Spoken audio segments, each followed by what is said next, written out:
महाराष्ट्र का सबसे बड़ा दिलवाला आईएएस अधिकारी, जिसने सालों से उनकी गाड़ी चलाने वाले ड्राइवर को उसकी रिटायरमेंट पर ऐसा गिफ्ट दिया जिसे सुनकर आप भी उसे दिलवाला आईएएस अधिकारी कहेंगे।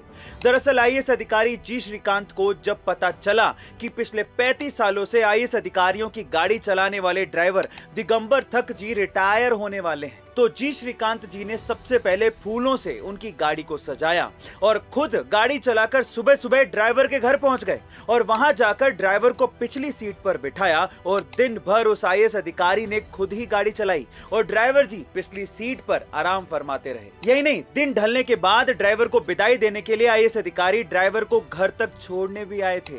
आज भी अगर उस जिले में कोई जी श्रीकांत के बारे में पूछता है तो लोग यही कहते हैं कि उनके जैसा दिलदार आईएएस अधिकारी किसी जिले को कभी कभार ही मिलता है। तो गाइस, इस दिलदार व्यवहार के लिए जी श्रीकांत के लिए एक हाथ तो बनता है। आईआईटी मद्रास के छात्रों ने एक ऐसी ट्रेन बनाई है जो कि दिल्ली से मुंबई तक सिर्फ 2 घंटे में पहुंचा देगी। जी हाँ गाइस, आईआईटी मद्रास के छात्रों ने मिलकर हाइपरलूप टेक्नोलॉजी का इस्तेमाल करके एक ऐसा प्रोटोटाइप बनाया है जिसके माध्यम से आने वाले दिनों में ऐसी ट्रेन बनाई जाएगी जो महज 30 मिनट में 350 किलोमीटर की दूरी तय कर लेगी। आईआईटी मद्रास के 50 ग्रेजुएट और डायरेक्टरेट स्टूडेंट ने भारत में हाई स्पीड ट्रेनों को बनाने के लिए इस प्रोटोटाइप को बनाया है। इसमें एक ट्यूब के जरिए आर्टिफिशियल वैक्यूम की मदद से ट्यूब को रफ्तार दी जाती है। इस टेक्नोलॉजी की मदद से देश में और भी तेजी से ट्रांसपोर्ट किया जाएगा, जिससे समय की बचत भी होगी और ये टेक्नोलॉजी कॉस्ट इफेक्टिव भी होगी। छात्रों का कहना है कि अगर हम इसी लगन के साथ आगे भी काम कर पाए तो अगले 10 सालों में हमारे देश में बड़े पैमाने पर हाइपरलूप रेल काम करना शुरू कर देगी। गाइस,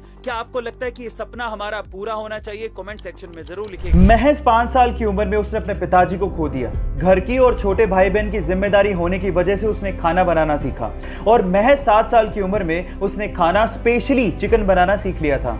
लेकिन जब भी वो जॉब के लिए बाहर जाता उसे ठोकरें ही मिलती।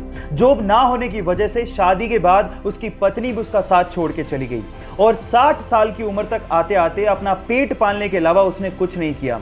लेकिन जब रिटायरमेंट का वक्त था तो उसमें जुनूनियत जाग गई और उसके बाद अपनी यूनिक चिकन रेसिपी की वजह से उसने एक ऐसा रेस्टोरेंट शुरू किया जिसकी आज पूरे विश्व में 118 देशों में चेन्स हैं। यस गाइस, मैं बात कर रहा हूं KFC restaurant owner colonel Harland Sanders की। गाइस, ये बात आप याद रखिए कि अगर आपको किसी चीज के लिए जुनूनियत है तो उम्र कभी मायने नहीं रखती। वुंडा नाम की एक चिंपैंजी कुपोषण की शिकार थी और इसी वजह से वो मरने की कगार पर थी।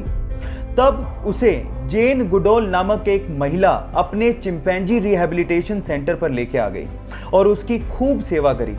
थोड़े दिनों बाद वो अच्छी हो गई। उसके बाद जब उसे वापस चिंपोंगा आइलैंड पर वो लोग छोड़ने गए और जैसे ही पिंजरा खोला तो वो चिंपैंजी हरियाली देख के और अपना घर देख के बहुत ज्यादा खुश हो गई और इतनी भावुक हो गई कि वो जेन के गले लगी और काफी देर तक उसके साथ चिपकी रही। वो उसे शुक्रिया कह रही थी।